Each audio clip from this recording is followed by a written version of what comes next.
সকলকে জানাই সাদর আমন্ত্রণ। ড্রিম ক্যারেজ ইউটিউব চ্যানেলের পক্ষ থেকে আজকের নিবেদন হুমায়ুন আহমেদের লেখা আজ চিত্রার বিয়ে গল্পের তৃতীয় পর্ব। প্রথমে আপনাদের সকলের কাছে জানাই আমি অত্যন্ত দুঃখিত আমার গলা বসে যাওয়ায় আজকের গল্পতে হয়তো আমার গলাটি খুব বেশি শ্রুতিমধুর শোনাবে না। চলুন গল্পটি শুনতে থাকি। তুমি ঠিক বলেছ মা, ফুপু ভয়ঙ্কর বোকা। কখন কি বলা উচিত, কাকে কি বলা যায় এর কোনো ধারণাই নেই। আমাকে কি বলছিল মা জানো? কি বলছিল? না থাক, মার সঙ্গে চিত্রার সবসময় কথা হয়, তারপরেও কিছু কথা না হয় ভালো। শায়লা তীক্ষ্ণ কথায় বললেন, তোর ফুপু কি বলেছে? এমন কোনো জরুরি কথা না, নারী পুরুষের সম্পর্কের বিষয় কিছু কথা যা একজন ফুপু তার ভাইস্তিকে বলতে পারেন না, এবং আমিও তোমাকে বলতে পারবো না। শায়লা রাগী গলায় বললেন, না বলতে চাইলে বলবি না। চিত্রা বলল, মা তোমার সঙ্গে আরেকটা ব্যাপার ক্লিয়ার করতে চাই। আমি কিন্তু আগামীকাল গান গাইব না। তোকে তো গান গাইতে বলছি না। এখন বলছো না, কিন্তু সময় মতো ঠিকই বলবে। তুমি তবলচিকে খবর দিয়েছো, নিশ্চয়ই দাওয়াত খাওয়ার জন্য খবর দাওনি। ওরা শুনতে চাইলে একটা গান করবি, এতে অসুবিধা কি? না, বিয়ের পর আমি গান ছেড়ে দেব। কেন? জানি না কেন, আমার মনে হচ্ছে বিয়ের পর আমার আর গান গাইতে ইচ্ছে করবে না। এরকম মনে হওয়ার কারণ কি? জানি না। শায়লা হঠাৎ বললেন, চিত্রা, তোর কি কোনো পছন্দের ছেলে আছে? চিত্রা পায়েস নাড়া বন্ধ করে কিছুক্ষণ চুপ করে থেকে বলল, হ্যাঁ আছে। শায়লা হতভম্ব হয়ে গেলেন। চিত্রা বলল, এরকম হতাশ চোখে তাকাবার মতো কিছু হয়নি মা। আমার পছন্দের ছেলে আছে শুনে তোমাকে নার্ভাস হতে হবে না। বিয়ে করার মতো কোনো ছেলে না। তার মানে কি?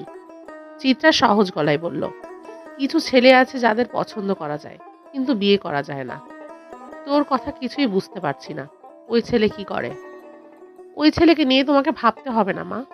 আমি ওই ছেলের বিষয়ে তোমাকে কোনো কিছু বলবো না। তোর সঙ্গে পড়ে? চিত্রা জবাব না দিয়ে পায়েসের হাঁড়িতে চামচ নাড়া শুরু করলো। শায়লা চিন্তিত মুখে বসে রইলেন। চিত্রাকে এখন কেমন যেন তার অচেনা লাগছে, কঠিন মেয়ে বলে মনে হচ্ছে। শায়লা খানিকটা হতাশও বোধ করেছেন। তার মেয়ের একজন পছন্দের ছেলে থাকবে, তিনি কখনো তা জানতে পারবেন না। এটা কিভাবে হয়?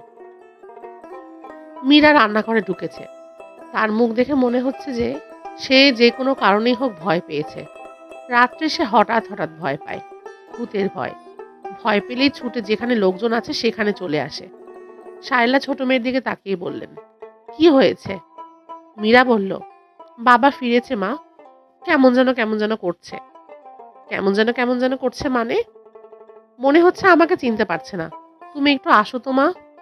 শায়লা উঠে দাঁড়ালেন। চিত্রাও উঠে দাঁড়ালো। শায়লা চুলা থেকে পায়েসের হাঁড়ি নামিয়ে রাখলেন।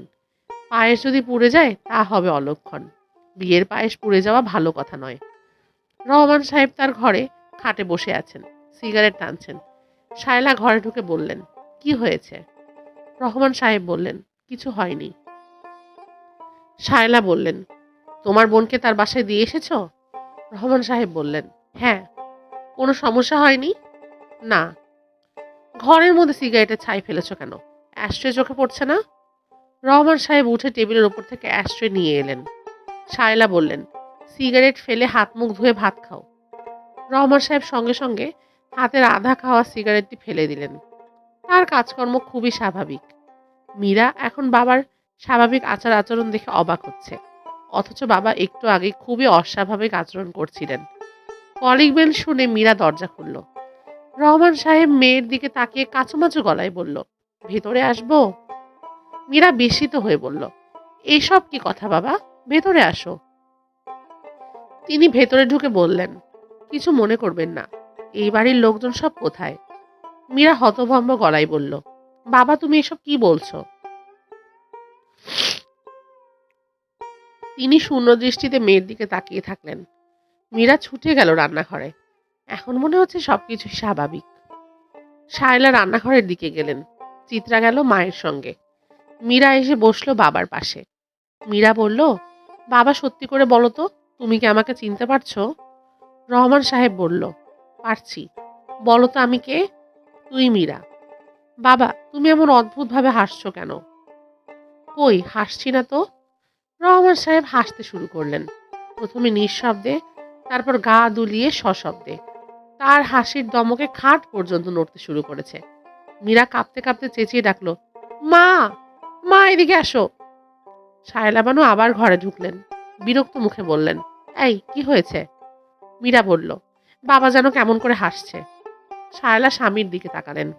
রহমান সাহেবের হাসি বন্ধ হয়েছে। তিনি স্বাভাবিক ভঙ্গিতে বসে আছেন। শায়লা বললেন, বসে আছো কেন? তোমাকে হাত মুখ ধুয়ে না খেতে আসতে বললাম? রহমান সাহেব বলল, আসছি। আসছি না, এখনই এসো। রহমান সাহেব বাধ্য ছেলের মতো উঠে দাঁড়ালেন।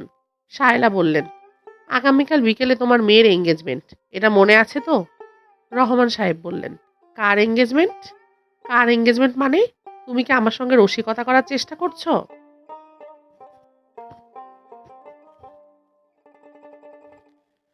আমি নানান যন্ত্রণায় অস্থির হয়ে আছি। আর যন্ত্রণা বাড়াবে না। তোমার সমস্যা কি? মাথা ব্যথা করছে। ভাত খেয়ে মাথা ব্যথার দুটো ট্যাবলেট খেয়ে ঘুমোতে যাও। আচ্ছা। আগামীকাল অফিসে যাওয়ার দরকার নেই, বাড়িতে নানান কাজ। আচ্ছা। বরপক্ষের লোকজনের সঙ্গে তুমি আগ বাড়িয়ে কথা বলতে যাবে না, চুপচাপ বসে থাকবে। আচ্ছা।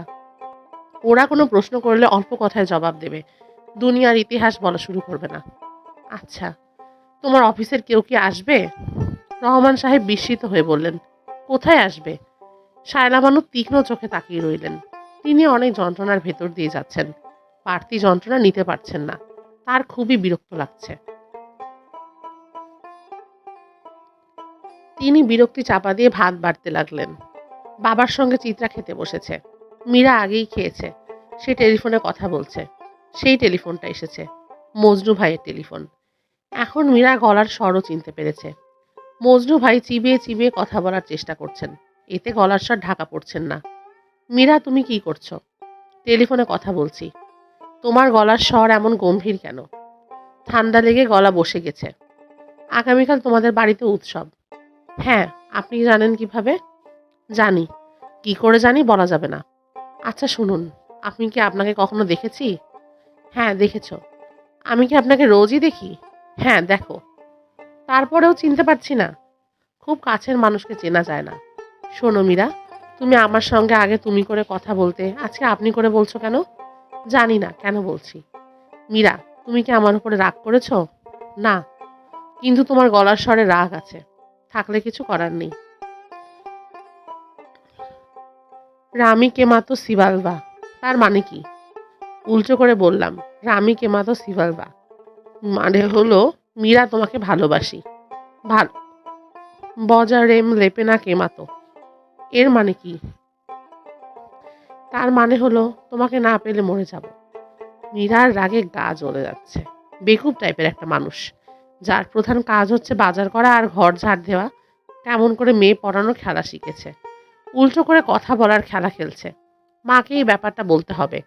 টেলিফোন শেষ করে মীরা মাকে বলবে। মাই যা করার করুক।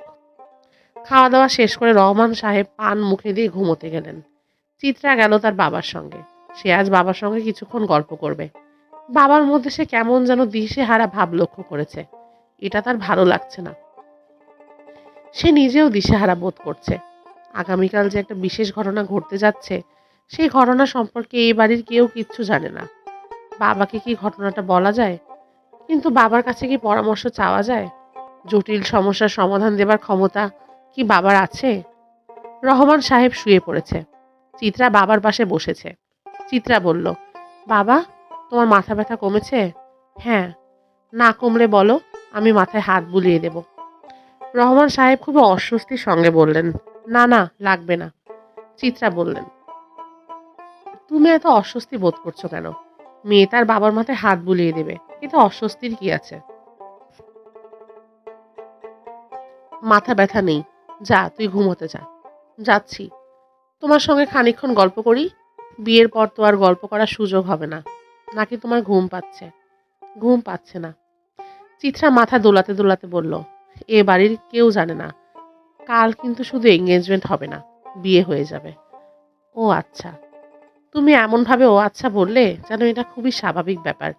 তুমি যে একটা খুবই অদ্ভুত মানুষ, এটা বোধহয় তুমি জানো না। রহমান সাহেব হাসলেন। চিত্রা বলল, আহসান টেলিফোনে এই খবরটা আমাকে দিয়েছে। ওরাই কাজে নিয়ে আসবে। এঙ্গেজমেন্টের পরপরই আহসানের বড় চাচা প্রস্তাবটা তুলবেন। বিয়ে হয়ে যাবে। শুধু যে বিয়ে হবে তা নয়, বিয়ের পর ওরা সেদিনই আমাকে নিয়ে যাবে। আহসানকে?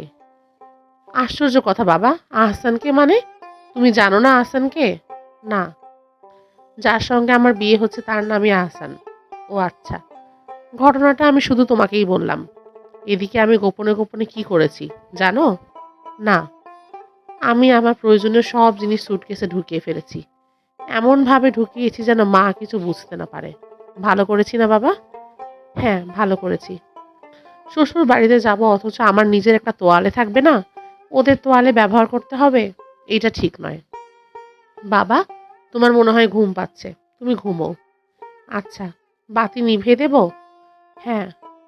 চিত্রা বাতি নিভিয়ে দিল। চলে যাবার আগে সে কিছুক্ষণ বাবার কপালে হাত রাখলো।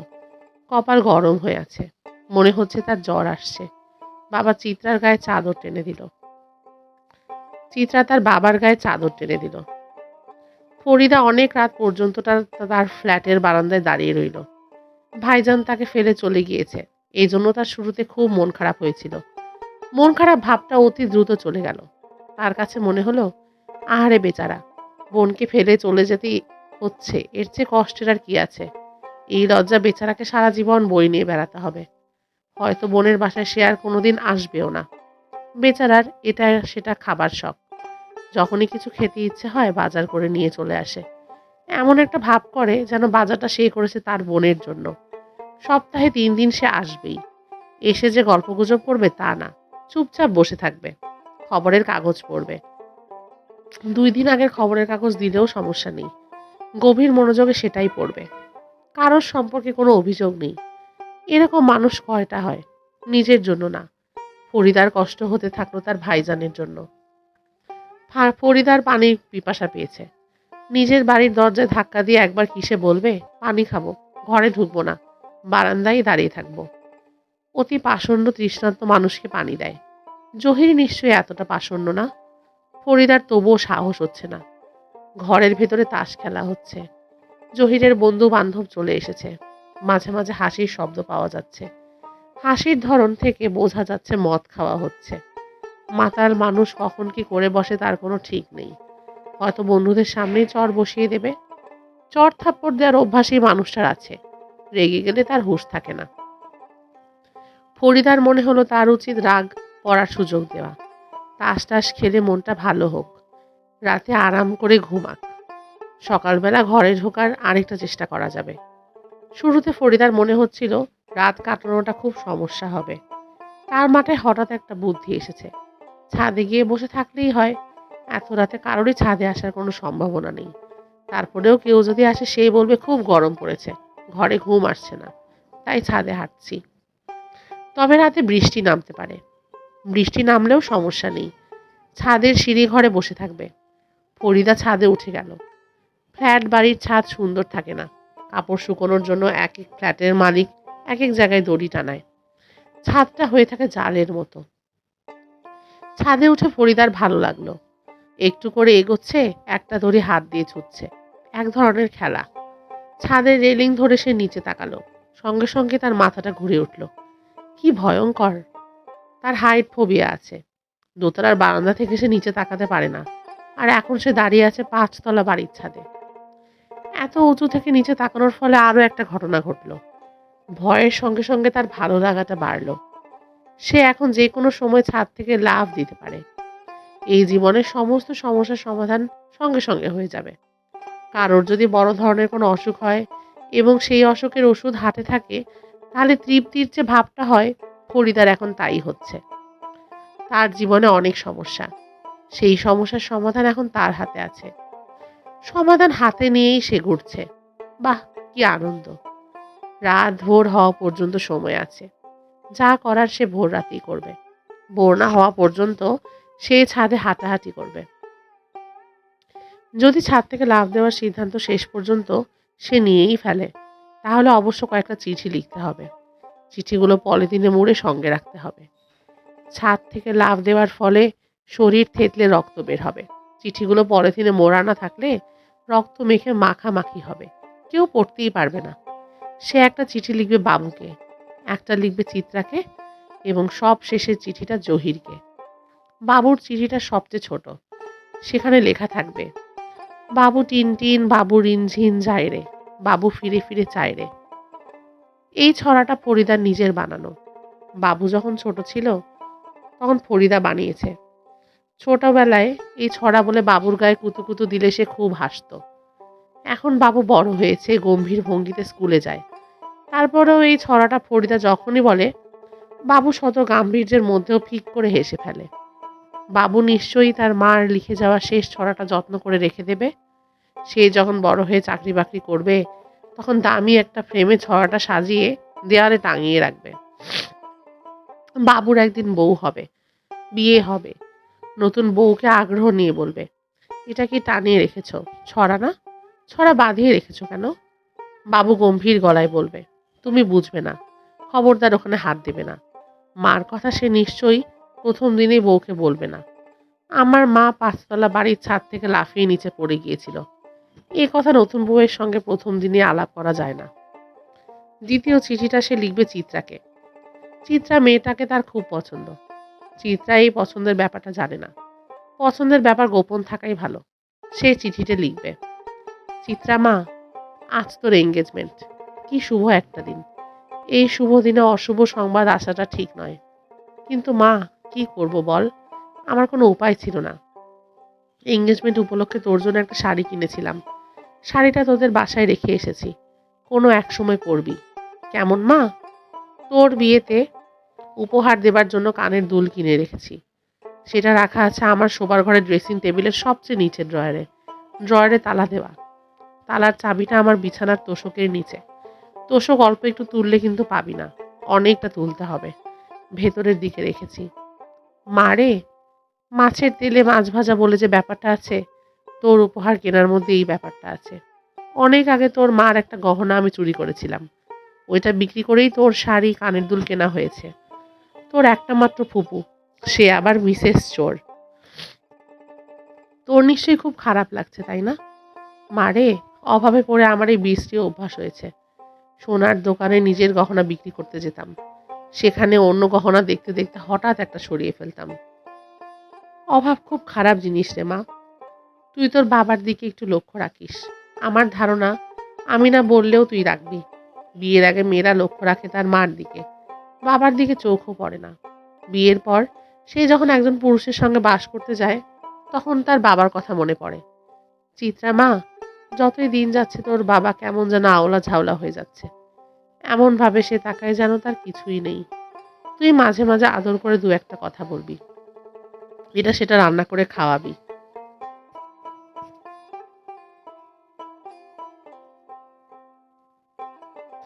এতেই দেখবি মানুষটা কত খুশি হয়েছে।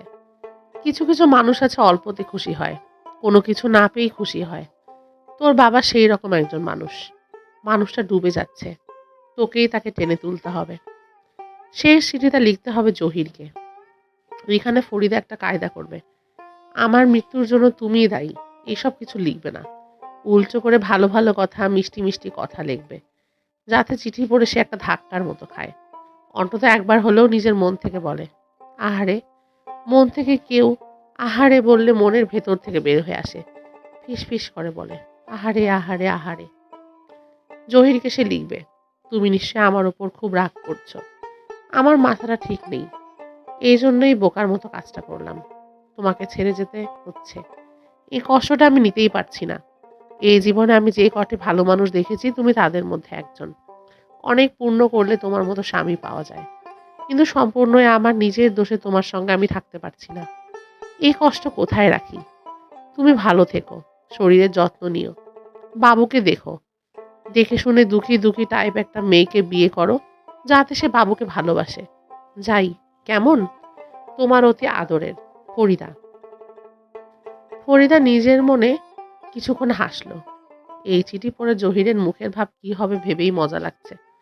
এখন চিঠিগুলো লিখে ফেলতে হবে। অন্ধকারে চিঠি লেখা যায় না। চিলে কোঠার ঘরে বাতি জ্বলছে, কাজে আলোর সমস্যা নেই। চিঠি লেখার জন্য বল পয়েন্ট তার হ্যান্ড ব্যাগেই আছে। বাজারের ফর্দ লেখার ছোট্ট একটা প্যাডও আছে। প্যাডটা সে কিনেছে ধানমন্ডির হলমার্কের দোকান থেকে। প্যাডের কভারে মীন রাশির ছবি। ফরিদার মীন রাশি বলেই সে এই প্যাডটা কিনেছিল। প্যাডটা এত সুন্দর যে কখনো কিছু লেখা হয়নি। মনে হয়েছে কিছু লেখা মানেই প্যাডটা নোংরা করা। চিঠি লেখা সবকিছুই তার কাছে আছে, শুধু পলিথিন নেই। তার প্রয়োজনও নেই। চিঠিগুলো হ্যান্ডব্যাগে রেখে ব্যাগের মুখ শক্ত করে বন্ধ করে দিলেই হবে। তাহলে আর ব্যাগের ভেতরে রক্ত ঢুকবে না। ফরিদার তৃষ্ণা খুব বেড়েছে। বুক ভর্তি তৃষ্ণা নিয়ে ছাদ থেকে ঝাঁপ দেওয়ার কোনো অর্থ নেই। ঝাঁপ দেওয়ার আগে 2 গ্লাস ঠান্ডা পানি খেয়ে নেওয়া দরকার। আরেকবার তার নিজের ফ্ল্যাটে গেলে কেমন হয়? জহিরকে সে বলবে 2 গ্লাস পানি দিতে। ফরিদা তার ফ্ল্যাটের সামনে দাঁড়িয়ে আছে। ফ্ল্যাটের বাতি জ্বলছে না, হইচইও শোনা যাচ্ছে না। খেলা বন্ধ করে লোকজন চলে গেছে। জহির হয়তো ঘুমিয়ে পড়েছে। কলিং বেল টিপে তার ঘুম ভাঙানো ঠিক হবে কিনা ফরিদা বুঝতে পারছে না। কাঁচা ঘুম ভাঙলে জহির খুব রেগে যায়। হঠাৎ ঘুম ভাঙলে মানুষ ঘোরের মধ্যে থাকে। আগের কোনো কিছুই মনে থাকে না। এ অবস্থায় দরজা খুলে জহির তাকে দেখে হয়তো কিছুই বলবে না। ফরিদা স্বাভাবিকভাবে ঘরে ঢুকতে পারবে। ঘরে ঢুকে সে যা করবে তা হচ্ছে গরম পানি করতে দেবে। গরম পানি দিয়ে আরাম করে গোসল। গোসলের পরে 1 কাপ চা। তারপর বিছানায় শুয়ে পড়া। এর মধ্যে যদি জহিরের ঘুম পুরোপুরি ভেঙে যায় এবং সে যদি বিশেষ দৃষ্টিতে তার দিকে তাকায়, তাহলে জহিরকে জড়িয়ে ধরে ঘুমোতে যাবে। শরীরের ভালোবাসা তুচ্ছ করার বিষয় নয়। শরীর বেশিরভাগ সময় মনের সমস্যা ভুলিয়ে দেয়। Farida calling bell টিপল। সে ঠিক করে রেখেছিল 5 বার কলিং বেল টিপবে। এই 5 বারে যদি কেউ দরজা না খুলে তাহলে সে ছাদে চলে যাবে। 4 বারের বার দরজা খুলে গেল। জহির তার দিকে তাকে হুঙ্কার দিয়ে বলল, চাস কি? ফরিদা বলল, কিছু চাই না। জহির চাপা গলায় বলল, চলে যেতে বলেছি, চলে যা। কোথায় যাব? যেখানে ইচ্ছা হয়। কোনো পার্কে চলে যা, ব্যবসা কর। রিক্সাওয়ালা ঠেলাওয়ালারা আছে, এরা 5 টাকা 10 টাকা করে নিবে। তুমি এইসব কি বলছো? যা বলছি ঠিকই বলছি। মদ খেয়ে তোমার মাথা ঠিক নেই। তুমি কি বলছো তুমি নিজেই জানো না। জহির শব্দ করে দরজা বন্ধ করে দিল। ফরিদার তেমন কোনো কষ্ট হলো না। অদ্ভুত কারণে তার পানির তৃষ্ণাটা চলে গিয়েছে। সে আবার ছাদে উঠল। আকাশ ফর্সা হতে শুরু করেছে। হাতে বেশি সময় নেই। চিঠিগুলো লিখে ফেলা দরকার। এঙ্গেজমেন্টের দিনই চিত্রার যে বিয়ে হয়ে যাবে এই খবরটা গোপন রইল না। সকাল 8টায় চিত্রার খালা উত্তরা থেকে টেলিফোন করেছে। টেনশনে তার হাঁপানির টান উঠে গেছে। বুকে ব্যথা হচ্ছে, কপালে ঘাম জমেছে। তার ধারণা অধিক উত্তেজনার কারণে তার স্ট্রোক করতে যাচ্ছে। তিনি কাঁপা কাঁপা গলায় বললেন, শায়লা, খবর শুনেছিস? কি খবর? চিত্রা তোকে কিছু বলেনি? না তো। চিত্রা তো ডেঞ্জারাস মেয়ে। এত বড় একটা খবর তোকে কিছু বলেনি? খবরটা কি আপা? খবরটা শোনার পর থেকে আমার শরীর কেমন যেন করছে। স্ট্রোকের আগে যেসবের লক্ষণের কথা ডাক্তাররা বলেন সে সব কয়টা লক্ষণ রয়েছে আমার মধ্যে।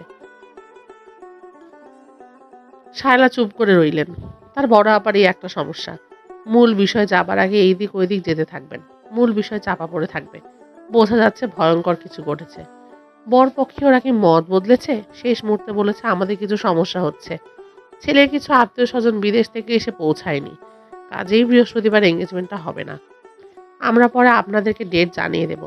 শায়লা মনের উত্তেজনা অনেক কষ্টে চেপে রেখে স্বাভাবিক গলায় বলার চেষ্টা করলো। বড় আপা, কি হয়েছে বলো তো? এঙ্গেজমেন্টটা সত্যি হচ্ছে তো? তুই এঙ্গেজমেন্টের কথা ভুলে যা। শায়লার বুক ধক করে উঠল। মনে হলো সে মাটিতে পড়ে যাচ্ছে। চিত্রার বড় খালা বলল, এঙ্গেজমেন্টের কথা মাথা থেকে দূর করে দে। এঙ্গেজমেন্ট ফেঙ্গেজমেন্ট না, ওই দিন বিয়ে হয়ে যাচ্ছে। কি বললে? ওরা কাজ নিয়ে আসছে, ওই দিনই বিয়ে পড়ানো হবে। কি বলছো তুমি? ওরা চিত্রার সঙ্গে এই বিষয়ে কথাও বলেছে। চিত্রার কোনো আপত্তি নেই। কবে চিত্রার সঙ্গে কথা বলেছে? এত কিছু আমি জিজ্ঞেস করিনি। তুই তোর মেয়েকে দেখে শক্ত করে একটা ধমক দে। জরুরি খবরগুলো সে দেবে না। চিত্রা বিয়ের কোণে না হলে আমি তোদের বাড়িতে এসে কষে একটা চড় লাগাতাম। সত্যি বিয়ে হচ্ছে আপা? সত্যি তো বটেই। ওরা বিয়ে পড়িয়ে রাতেই বউ নিয়ে চলে যাবে। চিত্রার সঙ্গে এই বিষয়ে ওদের কথাও হয়েছে। চিত্রার কোনো আপত্তি নেই। কি বলছো তুমি? যা সত্যি তাই বলেছি। তোর হাতে শুধু আজকের দিনটা সময় আছে। যা করার করে ফেল। কি করব? সেটাও তো বুঝতে পারছি না কি করবি। আচ্ছা আমি চলে আসছি। একটা ইসিজি করে তারপর আসবো। আমাদের বাড়ির একতলার ভাড়াটে। বাড়িতে মিনি ক্লিনিক খুলেছে। ইসিজি ফিজিজি সবই আছে। ৫০০ টাকা করে ইসিজিতে নেয়। আমার কাছ থেকে নিশ্চয়ই কিছু নেবে না। চিত্রার বড় খালা বলেই চলেছে। হার্টের অসুখ সংক্রান্ত নানান কেচ্ছা কাহিনী। কার কবে খালি বাড়িতে হার্ট অ্যাটাক হলো, সে নিজে ডাক্তার হয়েও মনে করলো গ্যাস্ট্রিকের ব্যথা। অ্যান্টাসিড খেয়ে ঘরে বসে টিভিতে কৌন বনেগা করোড়পতি দেখেছে। হার্ট অ্যাটাকের উত্তেজনা আর কৌন বনেগা করোড়পতির উত্তেজনা দুটোর ডবল অ্যাকশন। এক ধাক্কায় শেষ। শায়লা বিরক্তিতে ঠোঁট কামড়াচ্ছে। টেলিফোনে বকবকানি শোনার সময় তার নেই। দুনিয়ার কাজ পড়ে আছে, অথচ মুখের উপর টেলিফোনও রাখা যাচ্ছে না। শায়লা, বলো আপা। চিত্রা কিছু কাপড় চোপড় বাহারে জিনিসপত্র গুছিয়ে সুটকেসে দিয়ে দেয়। সে নিশ্চয়ই ১ বছরে শ্বশুর বাড়িতে যাবে না। ভালো সুটকেস আছে? না। কাউকে নিউ মার্কেট পাঠিয়ে দে। ইন্ডিয়ান স্যামোনোসাইড কিনে আনুক। মিডিয়াম সাইজের সুটকেস ২,০০০ টাকা পড়বে। দেখতে খারাপ না। কামাল আতাতুর্ক মার্কেটে বিদেশিটা পাওয়া যাবে। তবে সেকেন্ড হ্যান্ড হওয়ার সম্ভাবনা। সেকেন্ড হ্যান্ড সুটকেস কেনার দরকার কি? আচ্ছা আপা আমি এখন যাই, আমার মাথা ঘুরছে। সারা টেলিফোন রেখে খাবার ঘরের দিকে এগোলেন। রহমান সাহেব কাপড় পরছেন। রাতে তার চেহারায় যে অস্বাভাবিকতা ছিল এখন তা নেই। শায়লা বলল, কোথায় যাচ্ছ? রহমান সাহেব বললেন, কোথায় আর যাব, অফিস যাচ্ছি। তুমি বোধহয় জানো না, আজ চিত্রার এঙ্গেজমেন্ট হবে না, সরাসরি বিয়ে হয়ে যাবে। জানি। শায়লা অবাক হয়ে বললেন, জানো মানে কে বলেছে? চিত্রা বলেছে। ও সুটকেসও গুছিয়ে রেখেছে। শায়লা মানুষ স্তম্ভিত হয়ে রইলেন। মেয়ে তাকে কিছু বলেনি, অথচ ঠিকই তার বাবাকে বিয়ের খবর দিয়েছে। সুটকেস গুছিয়ে রেখেছে। হয়তো দেখা যাবে মীরাও সব জানে, শুধু তিনিই জানেন না। শায়লা বললেন, আজ তোমার অফিসে যাওয়ার দরকার নেই। ছুটি নিয়ে আসিনি তো। মেয়ের বিয়ের জন্য একদিন অফিস কামাই করতে পারবে না? এমনই কঠিন অফিস তোমার? খবরদার তুমি আজকে অফিসে যাবে না। রহমান সাহেব ক্ষীণ গলায় বললেন, আমি অফিসে গিয়ে ছুটি নিয়ে আসি। ১ ঘন্টা লাগবে, যাবো আর আসবো। যেতেই হবে? ১ ঘন্টার মধ্যেই চলে আসবো। শায়লা তীক্ষ্ণ চোখে কিছুক্ষণ স্বামীর দিকে তাকিয়ে রইলেন। চিত্রার খোঁজে গেলেন তারপর। যে মেয়ের আজ বিয়ে হচ্ছে সেই মেয়েকে কঠিন কোনো কথা বলা মোটেই ঠিক হবে না। তারপরও তিনি জানতে চাইবেন, এত বড় একটা খবর তাকে না দিয়ে তার বাবাকে কি কারণে দিল? হঠাৎ করে কেন তিনি এত গুরুত্বহীন হয়ে পড়লেন? চিত্রা একটা সুন্দর শাড়ি পরেছে। খুব বেশি সাজগোজ সে কখনো করে না। আজ একটু সেজেছেও। ঠোঁটে লিপস্টিক দিয়েছে, চোখে কাজল, গালে হালকা পাউডার। মনে হচ্ছে সে বাইরে কোথাও যাচ্ছে, তারই প্রস্তুতি। শায়লা অবাক হয়ে বললেন, তুই কোথায় যাচ্ছিস? চিত্রা বললেন, যেখানেই যাই ১১টার আগেই চলে আসবো মা। শায়লা তীক্ষ্ণ গলায় বললেন, তুই ১১টায় আসবি না, রাত ১০টায় আসবি। তা তো জানতে চাচ্ছি না। আমি জানতে চাচ্ছি তুই কোথায় যাচ্ছিস। বন্ধুর বাসায় যাচ্ছি। আজ তুই কোথাও বের হতে পারবি না। কেন? বিয়ের দিন কনে ঘর থেকে বের হতে পারে না, এটাই নিয়ম। চিত্রা হাসি মুখে বলল, পুরোনো কালের নিয়ম কানুন এখন কেউ মানে না মা। বিয়ের দিন কনেকে ঘর থেকে বের হতে হয়, পার্লারে গিয়ে চুল বাঁধতে হয়। আমি তোর সঙ্গে তর্ক করতে পারবো না। তুই ঘর থেকে বের হবি না।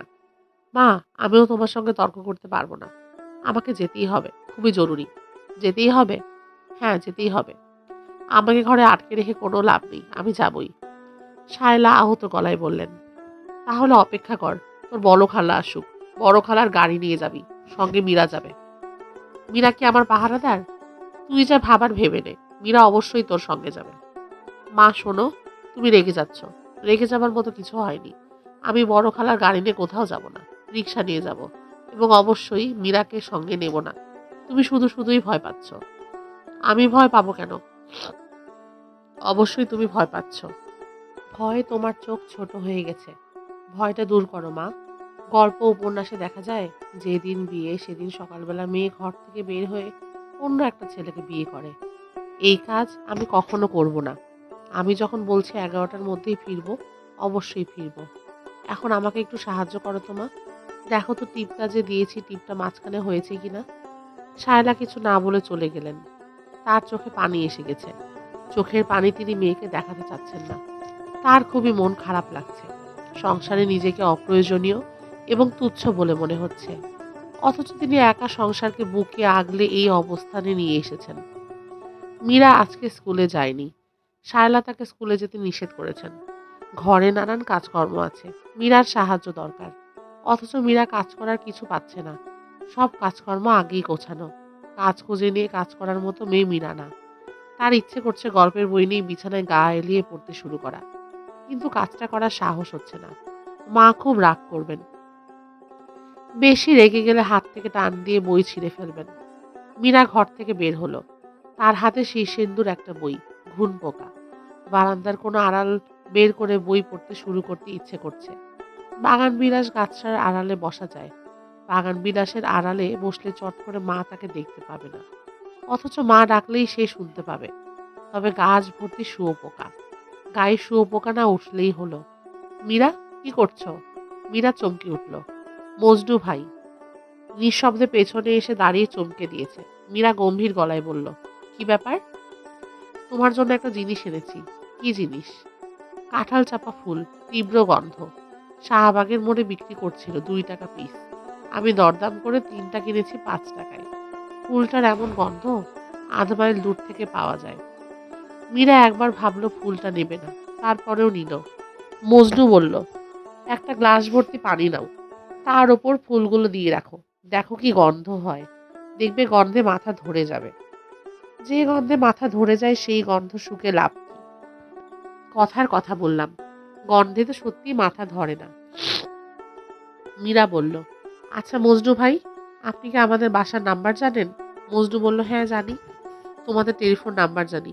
চিত্রার মোবাইল টেলিফোনের নাম্বারও জানি। কখন কোন দরকার হয়। চিত্রার আজ এঙ্গেজমেন্ট না? হ্যাঁ। চাচিকে বলো যে আমি সারাদিন ফ্রি করে রেখেছি। যে কোনো কাজে আমি আছি। আমার পরিচিত এক ডেকোরেটর আছে। তাকে বলতে আধা ঘন্টার মধ্যে মরিচ বাতি দিয়ে গেট সাজিয়ে দেবে। অন্যরা যা নেয় তার অর্ধেক চার্জ করবে। যাও চাচিকে জিজ্ঞেস করে এসো।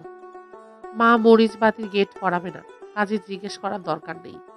তবুও জেনে এসো প্লেট, থালা, জগ এসব লাগবে কিনা। তার কাছে সব লেটেস্ট ডিজাইনের থালা বাসন। মীরা বলল, মজনু ভাই, আপনাকে একটা উপদেশ দিই, শুনুন। আজ মার মেজাজ খুবই খারাপ। আপনি দয়া করে মার সামনে পড়বেন না। উনি আপনার উপর রেগে আছেন। আমার উপর রেগে আছেন কেন? আপনি খুব ভালো করে জানেন কেন। আপনি প্রায় বাসায় টেলিফোন করেন, করেন না? মজনুর মুখ ফ্যাকাশে হয়ে গেল। সে চোখ নামিয়ে নিল। এতক্ষণ সে বেশ স্বাভাবিকভাবে মীরার সাথে কথা বলছিল। এখন আর বলতে পারছে না। তার কপাল ঘামছে। মীরা বলল, নিজের পরিচয় না দিয়ে দিনের পর দিন টেলিফোন করা কি ঠিক? ঠিক না। কেন আপনি টেলিফোন করেন? তুমি টেলিফোনে খুব সুন্দর করে কথা বলো, হ্যালো বলো। এটা শোনার জন্য বলি। তুমি হ্যালো বলার পরেই টেলিফোন রেখে দিই। মীরা কঠিন গলায় বলল, বাজে কথা বলবেন না। আপনি হড়বড় করে অনেক কথা বলেন। নিজের নাম মজনু আমাকে লাইলি বানিয়ে প্রেমের রেলগাড়ি ছেড়ে দিয়েছেন। আমি বোকা মেয়ে না। আমার সঙ্গে চালাকি করতে যাবেন না। মজনু ফিসফিস করে বলল, আর কোনোদিন টেলিফোন করব না। কথাবার্তার এই পর্যায়ে শায়লা বের হয়ে এলেন। তিনি মেয়ের হাতের কাঁঠাল চাপা ফুল দেখলেন, মজনুকে দেখলেন। অতি দ্রুত 2-এর সঙ্গে 2 যোগ করে 4 করলেন। মজনুর দিকে তাকিয়ে শান্ত গলায় বললেন, মজনু, তোমার ভাই নিজাম ভাই কি অফিসে চলে গেছেন না এখনো বাসায় আছেন? মজনু চাপা গলায় বলল, বাসায় আছেন। তুমি তোমার ভাইকে পাঠিয়ে দাও তো, আমার দরকার আছে। মজনু মনে হলো হাঁপ ছেড়ে বাঁচল। সে প্রায় দৌড়ে গেল তার ভাইকে খবর দিতে। ভাড়াটে হিসাবে নিজাম সাহেবকে শায়লা পছন্দ করেন। চুক্তিপত্রে আছে মাসের প্রথম সপ্তাহে ভাড়া দিতে হবে। নিজাম সাহেব 3 তারিখের আগেই বাড়ি ভাড়া শোধ করে দেন। বাড়ির টুকিটাকি রিপেয়ারিং এর জন্য বাড়িওয়ালার কাছে ধর্ণা দেন না। নিজেই মিস্ত্রি ডাকিয়ে সারিয়ে নেন। গত মাসে মিস্ত্রি ডাকিয়ে কলের রিং সারালেন এবং মিস্ত্রিকে দিয়ে সারার কাছে এসে বললেন, ভাবি আপনাদের বাড়ির কলে কোনো সমস্যা থাকলে সারিয়ে নিন। আমার চেনা মিস্ত্রি, ভালো কাজ করে। এরকম ভাড়াটে পাওয়া ভাগ্যের কথা। নিজাম সাহেব বসার ঘরে ঢুকে হাসি মুখে বললেন, ভাবি কোথায়? অফিসে যাবার মুখে জরুরি তলব, ভাড়া বাড়াচ্ছেন নাকি?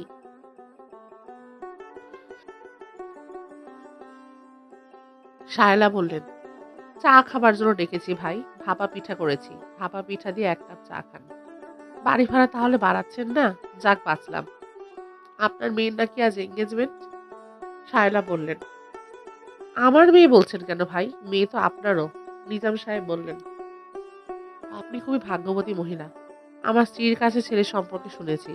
ভাগ্যগুণে এমন ছেলে পাওয়া যায়। দোয়া করবেন ভাই। অবশ্যই দোয়া করি।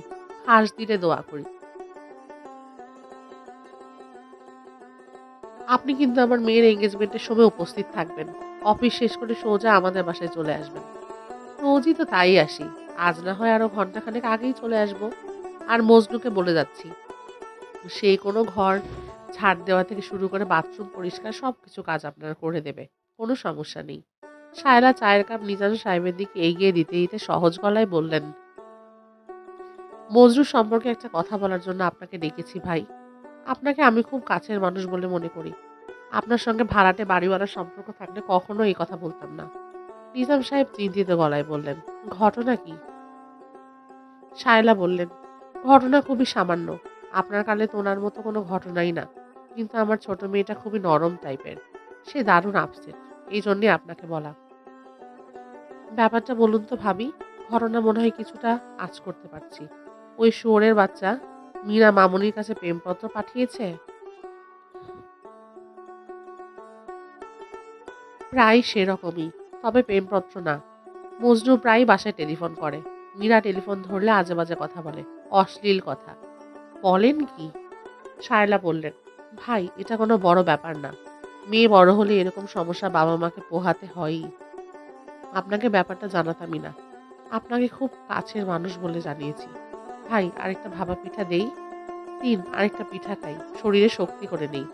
তারপর দেখেন কি করি। আজ আমি ওই শুয়োরের বাচ্চাকে পটকা গেলে ফেলবো।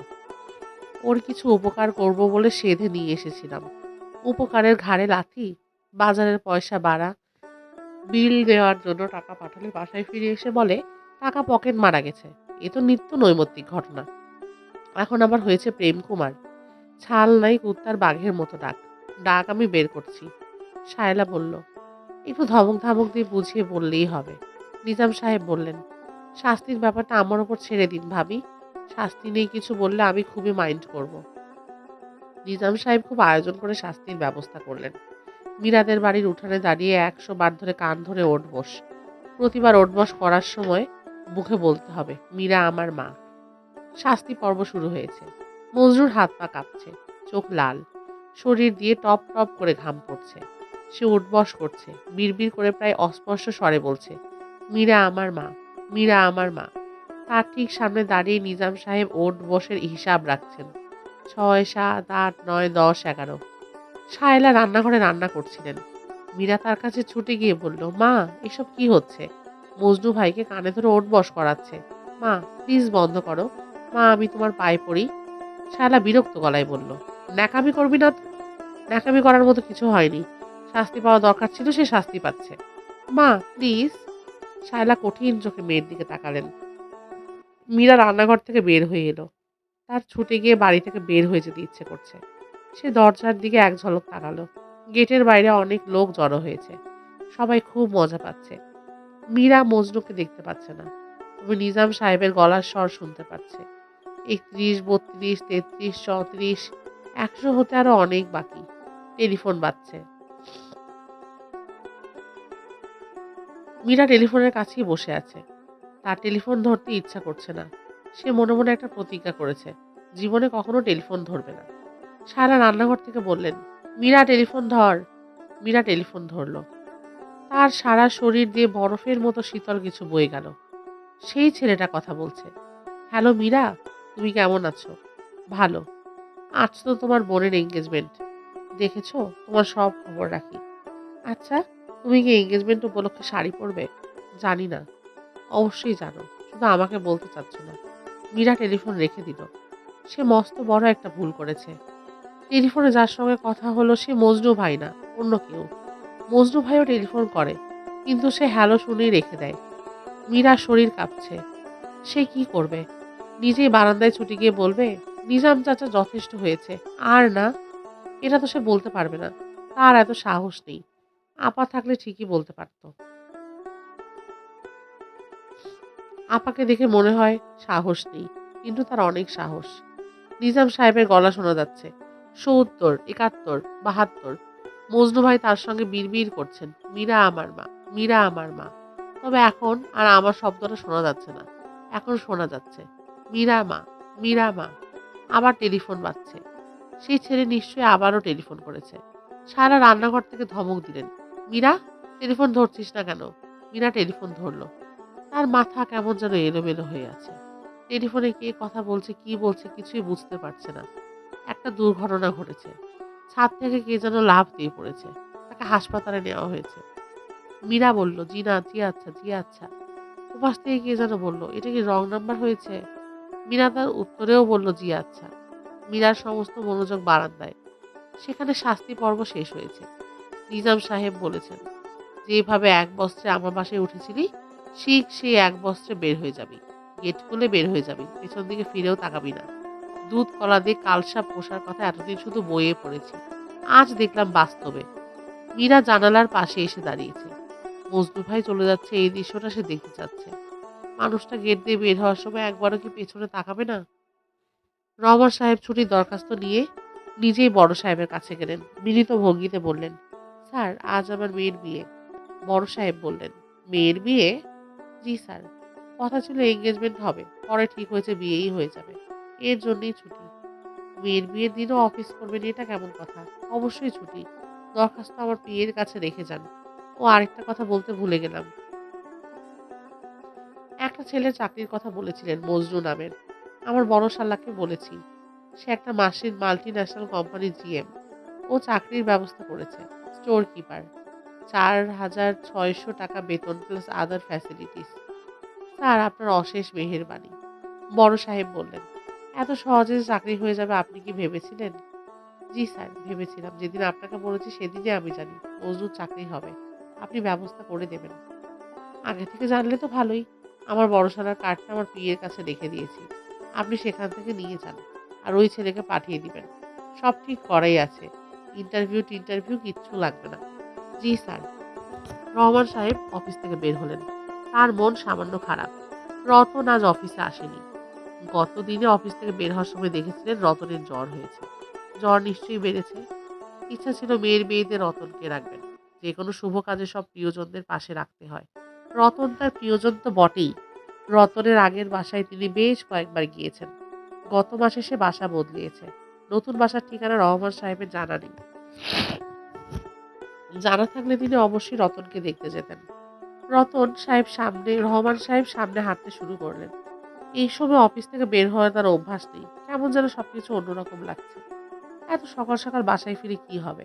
চুপচাপ ঘরে বসে থাকা ছাড়া তার আর কি করবার আছে? ঘরে থাকা মানেই মীরাকে বিরক্ত করা। কাছে নিউ মার্কেটের কাঁচা বাজারে কিছুক্ষণ হাঁটাহাঁটি করা যায়। 4টা ক্যাপসিকাম কিনে ফরিদার বাসায় চলে যাওয়া যায়। নতুন একটা তরকারি খেয়ে দেখা দরকার। অনেকদিন গরুর গোশত দিয়ে ওল খাওয়া হয় না। ওল সামান্য গলায় ধরবে। অনেকেই গরম পানিতে ওল সিদ্ধ করে সেই পানি ফেলে দিয়ে গলা ধরার সমস্যার সমাধান করে। রহমান সাহেব তার পক্ষপাতিত্ব না। ধরুক একটু গলা। তারও আলাদা মজা আছে। বাজারে কচুর লতি উঠেছে। চিকন চিকন কালো রঙের কচুর লতি চিংড়ি মাছ দিয়ে অসাধারণ হয়। তার মা রাঁধতেন। তিনি কচুর লতির সঙ্গে কুচি কুচি করে কাঁঠাল বিচি দিয়ে দিতেন। সেই স্বাদ এখনো মুখে লেগে আছে। ক্যাপসিকাম না কিনে কচুর লতি এবং কাঁঠাল বিচি কেনা যায়। দুপুরে ফরিদার বাসায় খাওয়া দাওয়া করে তাকে নিয়েই নিজের বাসায় যাওয়া। চিন্তার এঙ্গেজমেন্টে সে থাকবে না তা হয় না। তাছাড়া এটা এঙ্গেজমেন্ট না, রীতিমতো বিয়ে। ফরিদার সঙ্গে যে সমস্যা ছিল জহিরের তা নিশ্চয়ই এতক্ষণে মিটে গেছে। ছোট ছোট ঝগড়া সহজে মিটতে চায় না। ছোট ঝগড়াগুলো চোর চোর কাটার মতো কাপড়ের এক জায়গা থেকে অন্য জায়গায় লাগে। বড়গুলো হলো মান কাটার মতো। একবার তুলে ফেলে দ্বিতীয়বার লাগার সুযোগ নেই। রহমান সাহেব বোনকে ফেলে নিজের মনে হেঁটে চলে এসেছিলেন। এই ব্যাপারটা তার আর মনে পড়ছে না। তিনি কোনো অস্বস্তিও বোধ করছেন না। তিনি জানেন ফরিদা তার উপর খুব রেগে আছে। তবে এটাও জানেন যে সে রাগ বেশিক্ষণ থাকতে পারবে না। পৃথিবীতে বোন ছাড়া তার আর কেউ নেই। এই কঠিন সত্যটা ফরিদা জানে। কাজেই সে তার ভাইজানের সব অপরাধ ক্ষমা করে দেবে। কিন্তু কাঁচা বাজার থেকে বেশ কিছু বাজার করে ফেললেন। কচুর লতি, কাঁঠাল বিচি, 2টো কলার থোর, লাউ ডগা। মাছের মধ্যে কিনলেন চিংড়ি মাছ আর মলা মাছ। এত বাজার পলিথিনের ব্যাগে নেওয়া যায় না। তিনি 10 টাকা দিয়ে চটের একটা ব্যাগ কিনে ফেললেন। বাজার থেকে বের হওয়ার মুখে হঠাৎ চোখে পড়ল কচি লাউ বিক্রি হচ্ছে। দেখে মনে হচ্ছে এইমাত্র লাউ গাছ থেকে ছিঁড়ে আনা হয়েছে। তিনি 13 টাকা দিয়ে একটা লাউ কিনলেন। ফরিদার জন্য একটা উপহার কিনতে ইচ্ছে করছে। খুব খুশি হয়ে যায় এমন কোনো উপহার। ফরিদার সবচেয়ে বড় গুণ হচ্ছে যে কোনো তুচ্ছ জিনিস পেয়েও সে খুশি হয়। সেই খুশির মধ্যে কোনো ভান থাকে না। একবার নিউ মার্কেটের সামনে গোল প্লাস্টিকের বক্সে সুচ বিক্রি হচ্ছিল। বক্সের ভেতর অনেকগুলি খাপ, এক এক খাপের মধ্যে এক এক মাপের সুচ। ঢাকনা ঘুরিয়ে পছন্দসই মাপের সুচ কাছে গেলে সুচ বের হয়ে আসে। তিনি সেই সুচের বাক্স বোনের জন্য একটা কিনলেন। ফরিদা উপহার হাতে নিয়ে গাঢ় গলায় বললেন, ভাইজান, তুমি কোত্থেকে খুঁজে খুঁজে এমন অদ্ভুত জিনিস আমার জন্য নিয়ে আসো? কে তোমাকে এত কষ্ট করতে বলেছে? তোমার নিজের উপর কোনো মায়া নেই? রোদে রোদে ঘুরে কি করেছো শরীরের অবস্থা? দেখি, একটু দাঁড়াও তো, তোমাকে সালাম করি। সালাম করবি কেন? একটা উপহার দিয়েছো, আমি তোমাকে সালাম করব না? তুমি আমাকে কি ভাবো? রহমান সাহেবের স্পষ্ট মনে আছে। সালাম করে উঠে দাঁড়িয়ে ফরিদার চোখ মুছতে লাগলো। উপহার পাবার আনন্দে তার চোখে পানি এসে গেছে। রিকশায় উঠে রহমান সাহেব মনে হলো বোনের জন্য আজ ভালো কোনো উপহার নিতেই হবে। তার সবচেয়ে পছন্দ কাচের চুড়ি। ২ বাক্স কাচের চুড়ি নিয়ে গেলে কেমন হয়? কাচের চুড়ি পাওয়া যায় তিনি জানেন না কোথায়। খুঁজে বের করা লাগবে। রতন সঙ্গে থাকলে খুব সুবিধা হতো। সে চেনে না এমন কোনো জায়গা নেই। কেউ যদি রতনকে বলে, রতন, একটা ৬ মাস বয়সী হাতির বাচ্চা কিনতে চাই, কোথায় পাওয়া যাবে বলো তো? রতন সঙ্গে সঙ্গে বলবেন, আসেন আমার সঙ্গে। ২ বাক্স কাচের চুড়ি নিয়ে রহমান সাহেব ফরিদার ফ্ল্যাটে উপস্থিত হলেন। সেখানে অনেক লোকজন, পুলিশ পাহারা দিচ্ছে, বিরাট হইচই। তিনি অবাক হয়ে শুনলেন, ফ্ল্যাট বাড়ির ছাদ থেকে একটা মেয়ে লাফ দিয়েছে। মেয়েটার নাম ফরিদা। তখনও তিনি বুঝতে পারলেন না এই ফরিদা তার অচেনা কেউ নয়, তার নিজেরই বোন। এই ফরিদার জন্যই তিনি ২ বাক্স কাচের চুড়ি এনেছেন। অচেনা এক ভদ্রলোক রহমান সাহেবকে মেডিকেল কলেজ হাসপাতালে নিয়ে গেল। জহিরকে শুকনো মুখে গেটের সামনে দাঁড়িয়ে থাকতে দেখা গেল। তার ঠোঁট চিমসে মেরে গেছে। সে সিগারেট টানছে আর একটু পরপর থুতু ফেলছে। জহিরের সঙ্গে তার কিছু বন্ধু বান্ধব, তারাও শুকনো মুখে সিগারেট টানছে। প্রত্যেকের চেহারাই কাকলাসের মতো। রহমান সাহেবকে দেখে জহির এগিয়ে এলো, চিন্তিত মুখে বলল, ভাইজান, দেখেন কি রকম বিপদে পড়েছি। পুলিশ টাকা খাওয়ার জন্য নানা ফন্দি ফিকির করছে। এটা বলছে এটা নাকি সুইসাইড না, হত্যা। তাকে ভুলিয়ে ভালিয়ে ছাদে তুলে নিয়ে গিয়ে পেছন থেকে ধাক্কা দিয়ে মেরে ফেলেছি।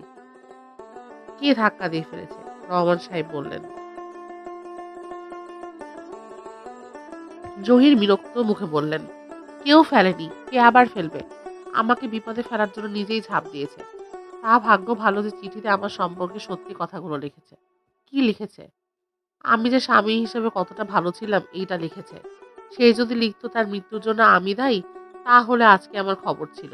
তবে সমস্যা হয়েছে কি ভাইজান, চিঠিটা এখন আছে পুলিশের কাছে। আমার কাছ থেকে টাকা খাওয়ার জন্য পুলিশ চিঠি গায়েব করে দিতে পারে। আমি চেষ্টা করছি মূল চিঠি না হলেও তার একটা ফটোকপি হলেও জোগাড় করতে। ফটোকপি আমি একজন ফার্স্ট ক্লাস ম্যাজিস্ট্রেট দিয়ে অ্যাটাচ করে নেব। রহমান সাহেব কি বলবেন ভেবে পেলেন না। তার প্রচন্ড ভয় লাগছে, বুক ফাঁকা ফাঁকা লাগছে। ফরিদা মারা গেছে এই ব্যাপারটা তার কাছে সেরকম স্পষ্ট হয়নি। জহির হাতে সিগারেট ফেলে আরেকটা সিগারেট ধরালো। রহমান সাহেবের দিকে ঝুঁকে এসে বলল, গত রাতে আপনি ফরিদাকে রেখে চলে যাবার সঙ্গে সঙ্গে আমি দরজা খুলে দিয়ে বললাম, আচ্ছা ঠিক আছে, যা হবার হয়েছে, এখন ঘরে ঢোকো, হাত মুখ ধুয়ে ভাত খাও। সে বলল না। তারপর রাগ দিকে ফটফট করে ছাদে চলে গেল। তখনই আমার উচিত ছিল তাকে ছাদে না যেতে দেওয়া। সে যে আমাকে এত বড় বিপদে ফেলবে আমি এটা স্বপ্নেও ভাবিনি। রহমান সাহেব চুপ করে আছেন। তার কেমন যেন লাগছে। মনে হচ্ছে যা ঘটেছে তার কিছুইটাই সত্যি নয়, স্বপ্নের ভেতর ঘটেছে। তিনি দুঃস্বপ্ন দেখছেন। জহির বলে চলেছে, ভাইজান, চা খাবেন? না, পানি খাবো। পানি খাবেন, চাও খাবেন? এরা চাটা ভালো বানায়।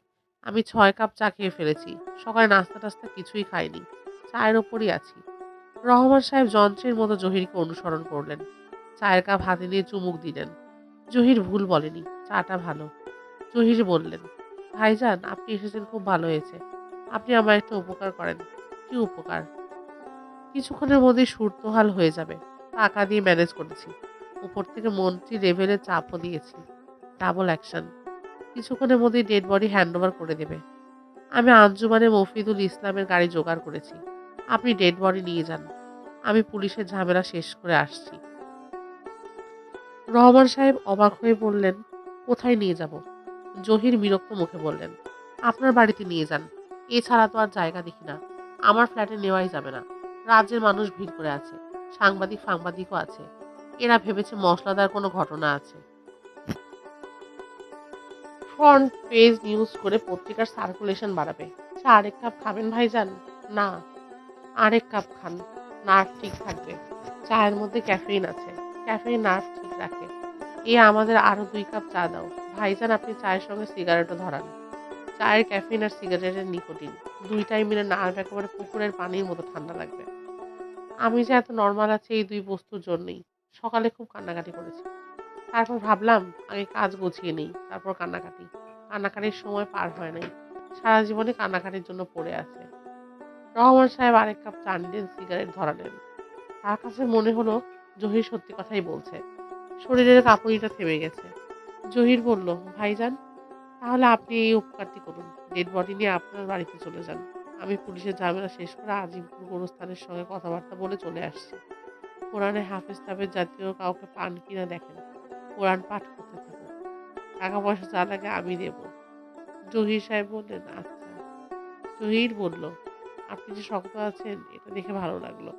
বিপদের সময় কেউ মাথা ঠান্ডা রাখতে পারে না। আপনার ব্যাগে কি? বাজার। জহির বাজারের ব্যাগের মধ্যে উকিয়ে দিয়ে বলল, লাউটা ভালো কিনেছেন। লম্বা লাউ মিষ্টি হয়। গোল লাউ দেখতে ভালো, কিন্তু খেতে ভালো না। লাউ কিনা আপনি জিতেছেন। লাশির গাড়ির ভিতর রহমান সাহেব বসে আছেন। পাশাপাশি দুটো লম্বা সিট। একটায় তিনি বসে আছেন, আরেকটায় ফরিদা শুয়ে আছে। সাদা কাপড় দিয়ে ঢাকা। রহমান সাহেবের কাছে মনে হচ্ছে এই আসলে ফরিদা নয়, অন্য কেউ। কিশোরী কোনো মেয়ে। সাদা কাপড়ে ঢাকা আছে বলেই কিনা ফরিদাকে খুব ছোটখাটো মনে হচ্ছে। রহমান সাহেবের দম বন্ধ লাগছে। লাশের গাড়িটা প্রিয়জন পুলিশের প্রিজন ভ্যানের মতো। কোনো জানালা নেই। একটা ছোট্ট রেলের টিকিট ঘরের জানালার মতো জানালা আছে। গাড়ি চলতে শুরু করেছে। ড্রাইভার এখনো কোনো কথা বলেনি। কোথায় যেতে হবে? ড্রাইভার অবশ্য একবার জিজ্ঞাসা করেছে, কোন দিকে যাব? রহমান সাহেব কিচ্ছু বলেননি। তিনি কোথায় গাড়ি নিয়ে যাবেন জায়গাটার নাম এই মুহূর্তে মনে আসছে না। একটু পরেই মনে আসবে। রাস্তার কোনো এক গর্তে গাড়ি প্রবল ঝাঁকুনি খেল। ফরিদা সিট থেকে পড়ে যাচ্ছিল। রহমান সাহেব ছুটে এসে তাকে ধরলেন। আর তখনই ফরিদা কথা বলে উঠল। চৌবাচ্চার মাঝে যেরকম ক্ষীণস্বরে কথা বলেছিল, সেই রকম ক্ষীণস্বর। ভাইজান, তুমি এটা কি করছো? রহমান সাহেব বিড়বিড় করে বলল, কি করেছি? তুমি আমাকে কোন বুদ্ধিতে তোমার বাসায় নিয়ে যাচ্ছ? আজ তোমার মেয়ের বিয়ে। কত লোকজন আসবে, একটা শুভ কাজ হবে। এর মধ্যে তুমি একটা মরা লাশ নিয়ে উপস্থিত হবে। কি সর্বনাশের কথা। তাহলে কি করব? ড্রাইভারকে গাড়ি থামাতে বলো। তারপর গাড়ি থেকে নেমে হাঁটা ধরো। ড্রাইভার চোখের আড়াল হওয়া মাত্র একটা বেবি ট্যাক্সি নিয়ে বাসায় চলে যাও। কি বলছিস তুই? তোমার যাতে ভালো হয় তাই বলেছি। তারপর তোর কি হবে? আমার যা হয় হবে। মৃত মানুষের কিছু হয় না। তোমার বাড়িতে আজ উৎসব। যাও, তুমি যাও। ড্রাইভার গাড়ির গতি কমিয়ে 2 বার হর্ন দিয়ে বিরক্ত গলায় বলল, কোথায় যাব বলেন? রহমান সাহেব বললেন, ভাই গাড়িটা একটু থামান, আমাকে একটু নামতে হবে। 2 মিনিট। গাড়ির পেছনের দরজাটা খুলে দেন। ব্যাপার কি? ভাই সাহেব বাথরুমে যাব। ড্রাইভার গাড়ি থামালো। রহমান সাহেব গাড়ি থেকে নামলেন। বিনীত গলায় বললেন, বেশিক্ষণ লাগবে না, 5 মিনিট। আপনি একটা সিগারেট ধরান। সিগারেট শেষ করতে করতে আমি চলে আসছি। ড্রাইভার সিগারেট ধরালো না। নিজের সিটে ফিরে গম্ভীর মুখে বসে রইল। রহমান সাহেব বড় বড় পা ফেলে উল্টো দিকে হাঁটা ধরলেন। লাশের গাড়ি চোখের আড়াল হওয়া মাত্র প্রায় লাফ দিয়ে একটা রিকশায় উঠে পড়লেন। দুপুর থেকে সায়লার মাথা ভয়ানক যন্ত্রণা করছে। চিত্রা বলে গেছে 11টার মধ্যে ফিরবে। এখন বাজছে 10টা। 1টা 10। সায়লা অস্থির হয়ে পড়লেন। চিত্রার অনেক বান্ধবীর টেলিফোন নাম্বার তিনি জানেন। টেলিফোনে তাদের সঙ্গে যোগাযোগ করতে পারেন। যোগাযোগ করাটা ঠিক হবে কিনা বুঝতে পারছেন না। চিত্রা ঠিকই ফিরে আসবে। মাঝখান থেকে খবরটা রটবে, বিয়ের দিন মেয়ে পালিয়ে গেছে। আরো কিছুক্ষণ অপেক্ষা করা যাক। ঝামেলা যখন শুরু হয় চারিদিক থেকে শুরু হয়। উত্তর আর বড় আপা আসেননি। ইসিজি করার পর ডাক্তার তাকে বলেছে কমপ্লিট রেস্টে থাকতে। টেলিফোনেও যেন কারোর সঙ্গে কথা না বলেন। তিনি ঘুমের ট্যাবলেট খেয়ে তার বাড়িতে শুয়ে আছেন। এই সময় পাশে থাকলে সায়লা তার টেনশনটা ভাগাভাগি করে নিতে পারত। তাছাড়া একটা আইটেম তার রান্না করে নিয়ে আসার কথা ছিল। সেই আইটেমও সম্ভবত আসবে না। মীরা নিজের ঘরে শুয়ে আছে, কান্নাকাটি করছে। কিছুক্ষণ আগেই তিনি মীরার সঙ্গে রাগারাগি করে এসেছেন। বিছানায় পড়ে কান্নাকাটি করার মতো কোনো ঘটনা ঘটেনি। এইসব নাটকের কোনো মানে হয় না। একটা ছেলে অন্যায় করেছে, শাস্তি পেয়েছে, এখানেই শেষ। শাস্তি হয়তো একটু বেশিই হয়েছে। সেই বেশির দায়িত্ব মীরার না, যে শাস্তি দিয়েছে তার। তাহলে বিছানায় শুয়ে বালিশে মুখ গুজে ফোঁপানোর মানে কি? তিনি মীরার ঘরে ঢুকে বললেন, মীরা কি হয়েছে? মীরা ফোঁপাতে ফোঁপাতে বলল, কিছু হয়নি। তুই ফোঁপাচ্ছিস কেন? মন খারাপ লাগছে, খুবই মন খারাপ লাগছে। আমার মন যে কি পরিমাণ খারাপ তুমি বুঝতেই পারবে না। কেন মন খারাপ লাগছে? প্রেমিক কান ধরে ওঠবস করেছে সেই জন্য? মা, তুমি বুঝবে না। আমি বুঝবো না আর তুই সব বুঝে ফেলেছিস। খবরদার ফোঁপাবি না। উঠে আয়। না। মানে কি? না মানে কি? না মানে না। আমি ঘর থেকে কোথাও বের হব না। তুমি আমাকে বিরক্ত করবে না। সারা তখন নিজের রাগ সামলাতে পারেননি। মেয়ের গালে চড় বসিয়ে দিয়েছেন। চড় খুবই জোরালো হয়েছে। সঙ্গে সঙ্গে গালে আঙুলের দাগ বসে গেছে। মীরা চুপ করেছিল। পাথরের মূর্তির মতো বসে মায়ের দিকে তাকিয়েছিল। শায়লার ইচ্ছে করেছিল আরেকটা চড় মারতে। অনেক কষ্টে নিজের ইচ্ছে দমন করেছেন। এখন শায়লা বারান্দায় বসে আছে। রাস্তার দিকে তাকিয়ে আছেন। দূরে কোনো রিকশা তাকে দেখলেই তাকাচ্ছেন, যদি চিত্রাকে দেখা যায়। অন্যদিন একের পর এক রিকশা যায়, আজ তো তাও যাচ্ছে। এক পর এক ট্রাক বাস যাচ্ছে। আচ্ছা, চিত্রা কোনো অ্যাক্সিডেন্ট করেনি তো? কোনো ট্রাক হঠাৎ ছি ছি ছি, এসব তিনি কি ভাবছেন? এত বড় একটা অনুষ্ঠান অথচ বাসায় কেউ নেই। চিত্রার বাবা ১ ঘন্টার ভেতরে ফেরবে বলে অফিসে গেছেন, এখনো ফেরেনি। হয়তো আজও ফিরবেন না। রাত ১০টার দিকে তাকে দেখা যাবে। বোনের বাসায় গিয়ে ভাত টাত খেয়ে ফিরবে। ততক্ষণে বিয়ে হয়ে গেছে। বরপক্ষের লোকজনের সঙ্গে চিত্রা চলে গেছে। চিত্রার বাবার বাড়িতে থাকা না থাকা অবশ্য একই। বাসায় থাকলে ঘরের এক কোণে ফার্নিচারের মতো পড়ে থাকবে। তবুও তো একটা মানুষের প্রয়োজনে এখানে ওখানে পাঠানো যেত। ১০০ টাকার কিছু নতুন নোট দরকার। মেয়ে শ্বশুর বাড়ি যাচ্ছে, মেয়ের হাতে কিছু টাকা দিয়ে দিতে হবে। পুরনো ময়লা নোট না, চকচকে নতুন নোট। ব্যাংক বন্ধ হয়ে গেছে। ব্যাংকে গেলে যে নতুন নোট পাওয়া যাবে এমনটা না। গুলিস্তানে পুরনো নোট বদলে নতুন নোট দেয়। ১০০ টাকায় ২০ টাকা বাটা কেটে রাখে। চিত্রার বাবা থাকলে ২,০০০ টাকার নতুন নোট আনানো যেত। মজনু ছেলেটা থাকলেও হতো। এসব কাজে সে খুব পাকা। তার শাস্তিটা না হয় একদিন পরেই হতো। মজনুকে নিয়ে তারও এখন ভয় লাগছে। যে অপমান তাকে করা হয়েছে, এই অপমান ভোলা মুশকিল। কোনো একদিন যদি অপমানের শোধ নেয় তখন কি হবে? দূর থেকে বাড়িতে একটা বোমা ফেলে দিল। কিংবা এমনও তো হতে পারে, মীরা রিকশায় করে যাচ্ছে, হঠাৎ তার গায়ে অ্যাসিড মারলো। শায়লা বারান্দা থেকে উঠে রান্নাঘরে এলেন। তিনি রান্না-বান্না নিজে করবেন বলে ঠিক করে রেখেছিলেন। এখন রান্নায় মন বসছে না। জৈতরীর মাকে সবকিছু বুঝিয়ে বলেছেন। জৈতরীর মার দাঁতে ব্যথা শুরু হয়েছে। সে দাঁতের ব্যথায় কাঁদতে কাঁদতেই রান্না করছে। কি করছে কে জানে। হয়তো লবণের জন্য কিছু মুখেই দেওয়া যাবে না। শায়লা রান্নাঘরে ঢুকতেই জৈতরীর মা বললেন, বড় আপা আসতে আম্মা? শায়লা কঠিন মুখে বললেন, বড় আপা এসেছে কি আসেনি এটা নিয়ে তোমাকে মাথা ঘামাতে হবে না। তুমি তোমার কাজটা ঠিক মতো করো। জোহরের আজান হইছে, অহনো আপা আসলো না। আমার ভালো ঠেকতেছে না আম্মা। শায়লা বিরক্ত গলায় বললেন, ও বলেই গেছে ওর একটু দেরি হবে। রাস্তায় ট্রাফিক জ্যাম, কোথাও আটকা পড়ে গেছে হয়তো। একটা টেলিফোন করেন আম্মা। শায়লা বললেন, তোমাকে বুদ্ধি বাতলাতে হবে না। তুমি তোমার কাজ করো। লবণ ঠিকঠাক আছে কিনা দেখো। এতদিনেও তোমার তো লবণের আন্দাজ ঠিক হলো না। হয় লবণ বেশি, না হয় কম। শায়লা রান্নাঘর থেকে বের হলেন। চিত্রাকে একটা মোবাইল টেলিফোন আছে। সরাসরি তার সঙ্গে যোগাযোগ করার কথা তার এতক্ষণ মনে হয়নি কেন? এই কাজটা তো তিনি আরো আগেই করে ফেলতে পারতেন। তিনি প্রায় ছুটে টেলিফোনের কাছে গেলেন। অনেক মোবাইল এনটিজির লাইন থেকে কানেকশন পাওয়া যায় না। চিত্রা টানতে চায়। চিত্রার মোবাইল নাম্বার শায়লার মুখস্থ। তারপরেও টেলিফোন বইটা পাশে নিয়ে বসলেন। হ্যাঁ, রিং হচ্ছে। একবার, দুইবার, তিনবার, চারবার। তারপর হঠাৎ মোবাইলটা অফ হয়ে গেল। চিত্রা মোবাইল অফ করে দিয়েছে। এর মানে কি? শায়লার সারা শরীর ঝিমঝিম করছে। তিনি ঘড়ির দিকে তাকালেন। ২টা বাজে।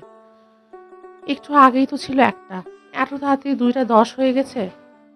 মাঝে চৌবাচ্চার ওপরে একটা দাঁড়কাক বসে আছে। ঘাড় ঘুরিয়ে তার দিকেই তাকাচ্ছে। শুভ কাজে দাঁড়কাক দেখা অশুভ লক্ষণ। রহমান সাহেব রিকশায় বসে আছেন। তার হাতে বাজারের ব্যাগ। লাউয়ের মাথা ব্যাগ থেকে বের হয়ে আছে। তিনি তাকিয়ে আছেন লাউটার দিকে। তার পরিষ্কার মনে আছে কেনার সময় লাউটা ছিল ধপধপে সাদা। এখন কেমন লালচে দেখাচ্ছে। এর মানে কি? লাউ বদল হওয়ার তো কোনো সম্ভাবনা নেই। এমন না যে তিনি সাদা লাউ কিনেছেন আর দোকানি ভুলে তার ব্যাগে কালো রঙের লাউ ঢুকিয়ে দিয়েছেন। তার স্পষ্ট মনে আছে তিনি নিজের হাতে লাউটা ঢুকিয়েছেন। লাউটার রং বদল হয়ে গেল কিভাবে? রহমান সাহেব খুবই দুশ্চিন্তায় পড়ে গেলেন। রিকশাওয়ালা বলল, চাচা মিয়া কোন দিকে যাব? রহমান সাহেব চমকে উঠলেন। তিনি কোন দিকে যাবেন এখনো মনে করতে পারছেন না। সব এলোমেলো লাগছে। অতি দ্রুত তার বাসায় যাওয়া উচিত। চিত্রার বিয়ে, লোকজন আসবে। কিন্তু তার বাসা কোথায়?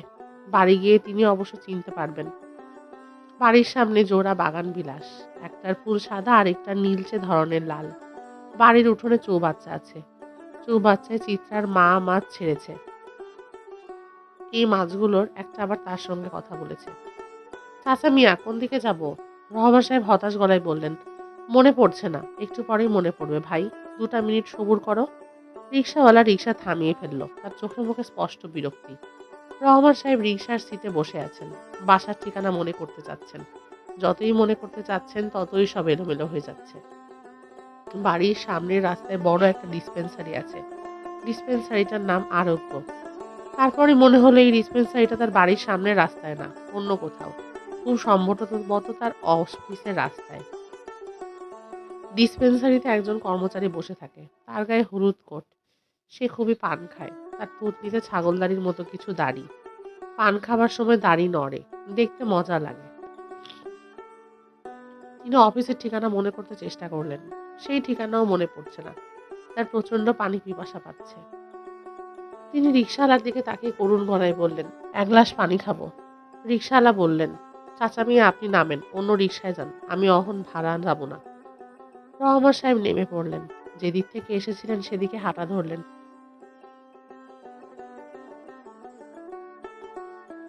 কিছুক্ষণের মধ্যেই তিনি আঞ্জুমানে মফিদুল ইসলামের গাড়ির কাছে এসে পড়লেন। গাড়ির ড্রাইভার তাকে দেখে কঠিন গলায় বলল, গিয়েছিলেন কোথায়? 40 মিনিট ধরে বসে আছি। রহমান সাহেব অবাক হয়ে দেখলেন। ডিসপেন্সারিতে হলুদ কোট গায়ে যে কর্মচারীর সঙ্গে কথা ভেবেছিলেন আসলে ঘটনা অন্য। এই গাড়ির ড্রাইভারের গায়ে হলুদ কোট, থুতনিতে ছাগল দাড়ি। আতর মেখেছে বলে ড্রাইভারের কাছ থেকে কড়া গন্ধ আসছে। এই গন্ধটাকে পাওয়া যাচ্ছিল না। এখন আতরের গন্ধের জন্য পাশে দাঁড়ানো যাচ্ছে না। ড্রাইভার বিরক্ত মুখে বললেন, ওঠেন, গাড়িতে ওঠেন। রহমান সাহেব বললেন, ভাই সাহেব আমার একটা সমস্যা। আমার কিছুই মনে আসছে না। কোথায় যাব বুঝতে পারছি না। ড্রাইভার অবাক হয়ে বললেন, এসব কি বলেন? রহমান সাহেব ক্লান্ত গলায় বললেন, ভাই সাহেব আমি কি করব আপনি একটু বলে দেন। মনে হয় আমি পাগল হয়ে গেছি। পাগলদের কোনো ঠিকানা মনে থাকে না। আপনার কোনো ঠিকানা মনে নাই? জি না। গাড়িতে যে লাশ সে আপনার কে হয়? আমার বোন হয়। তার নাম ফরিদা। তার নাম মনে আছে। বোনের বাসা কোথায়? মনে আসছে না ভাই সাহেব। ড্রাইভার বললেন, আসুন আমার সঙ্গে, আপনার মাথায় পানি ঢালি। দুঃখ ধান্দায় মাথা গরম হয়ে গেছে, আর কিছু না। পানি ঢাললে ঠিক হয়ে যাবে। 3-4 বালতি পানি ঢালতে হবে। এর আগেও এমন জিনিস দেখেছি। রহমান সাহেব বাধ্য ছেলের মতো ড্রাইভারের পেছনে পেছনে একটা চায়ের দোকানে যাচ্ছেন। শায়লার বুক থেকে পাষাণ নেমে গেছে। চিত্রা বাড়ি ফিরে এসেছে 3টায়। এসেই গোসল করে সাজতে শুরু করেছে। চিত্রাকে সাহায্য করছে মীরা। মীরা এখন আনন্দিত। তাকে দেখে মনেই হচ্ছে না একটু আগে সে কেঁদে বুক ভাসাচ্ছিল। শায়লার নিমন্ত্রিত লোকজন আসতে শুরু করেছে। উত্তরা থেকে শরীর খারাপ নিয়ে এসেছেন চিত্রার খালা। তার একটা আইটেম আনার কথা। তিনি 2টা আইটেম এনেছেন। 5টার সময় শায়লাকে অবাক করে দিয়ে ফ্ল্যাগ ওড়ানো গাড়ি নিয়ে পূর্তমন্ত্রী চলে এলেন, সঙ্গে পুলিশের গাড়ি। তিনি শায়লার দিকে তাকিয়ে বললেন, ভাবি আমি শালু, পূর্তমন্ত্রী। লোকজন অবশ্য বলে ধূর্তমন্ত্রী। হা হা হা। রহমান আমাকে বলল, আপনার মেয়ের বিয়ে আমি যেন আসি। কাজকর্ম ফেলে চলে এসেছি। রহমান কোথায়? শায়লা বললেন, ওকে একটা কাজে পাঠিয়েছি, এসে পড়বে। আপনি বসুন। আমাকে নিয়ে ব্যস্ত হবেন না ভাবি, আমি আছি। মেয়ের বিয়ে শেষ করে তবেই যাব। শায়লার অফিসের ডিরেক্টর সাহেব এসেছেন। এই ভদ্রলোকের স্ত্রী জার্মান, অতি রূপবতী মহিলা। ভাঙা ভাঙা বাংলা বলছেন। শায়লা স্বস্তির নিঃশ্বাস ফেললেন। বরপক্ষের লোকজনেরা দেখবে কনে পক্ষের লোকজন তুচ্ছ করার মতো না। ভাবতেই ভালো লাগছে। আয়োজনের কোনো খুঁত নেই। চকচকে 2000 টাকার নোট নিজাম সাহেব গুলিস্তান থেকে নিয়ে এসেছেন।